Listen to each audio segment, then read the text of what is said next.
உலகப் புகழ்பெற்ற விளையாட்டு வீரர் ஒருவரின் மகள் தன்னைப் பார்ப்பதற்கு வீட்டிற்குச் சென்றபோது மகளின் ஆடை பார்ப்பதற்கு கவர்ச்சியாக இருந்துள்ளது.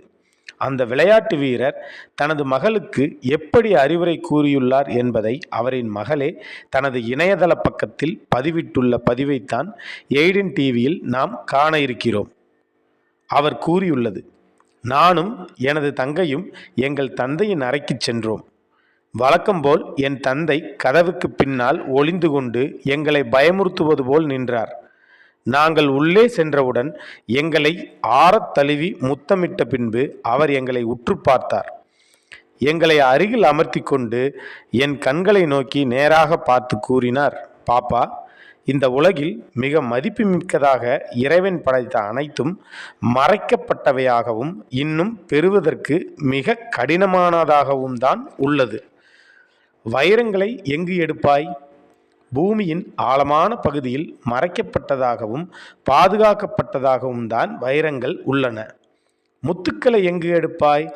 கடலின் ஆழமான பகுதியில் ஆழமான சிப்பிக்குள் மறைக்கப்பட்டதாகவும் பாதுகாக்கப்பட்டதாகவும் தான் முத்துக்கள் உள்ளன. தங்கத்தை எங்கு எடுப்பாய்? சுரங்கத்தினுள்ளே அடுக்கடுக்கான பாறைகளினுள்ளே மறைக்கப்பட்ட நிலையில் அதை எடுப்பதற்கு நீ கடினமாக உழைக்க வேண்டும் என்றவர் சற்றே என்னை உற்று நோக்கியவராக, உன்னுடைய உடல் புனிதமானது. வைரங்கள், முத்துக்கள், தங்கங்களை விட நீ புனிதமானவள். உன் உடலை முறையாக நீ மறைத்து கொள்ள வேண்டும் என்றார். அழகு என்பது ஒருவரின் ஆடை அமைப்பின் மூலம் காணப்படும் வெளித்தோற்றத்தில் இல்லை, அகத்தோற்றத்தில்தான் உள்ளது என்றார். எனவே பெண்களின் உடலமைப்பு என்பது இறைவன் தந்த பொக்கிஷம். பொக்கிஷங்களை பொத்திக்கு பாதுகாப்பதே அறிவார்ந்த செயல்.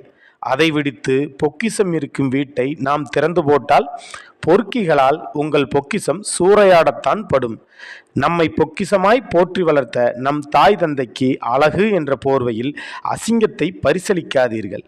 நாகரீகம் என்ற போர்வையில் நாய்களுக்கு எலும்பு துண்டு போடாதீர்கள். உண்மையான அழகு என்பது நம் ஒவ்வொருவரின் உள்ளத்தில்தான் உள்ளது. அகத்தின் அழகு ஒன்றே உங்களை எந்நிலையிலும் அழகாக காட்டும். ஆம், அவர் கூறியது உண்மைதான். அகத்தின் அழகு ஒன்றே உங்களை எந்நிலையிலும் அழகாக காட்டும்.